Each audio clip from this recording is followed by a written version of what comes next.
Əziz qonaqlar, həmkarlar, sizləri salamlayıram. Bugün çox əhəmiyyətli bir gündür və bu yolda, bu gündə sizi yanımızda görmək çox dəyərlidir. Əlbəttə ki, hər bir müəssisə layiqli xidmət göstərməyi məqsəd olaraq seçir və biz də bu cür müəssisələrdənik. Belə bir gündə burada olduğunuz üçün hər biriniz sağ olun.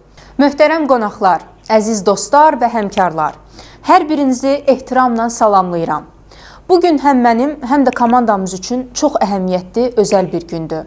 Birlikdə çıxdığımız yolun başlanğıcındakən sizi yanımızda görməkdən çox qürur duyuruq.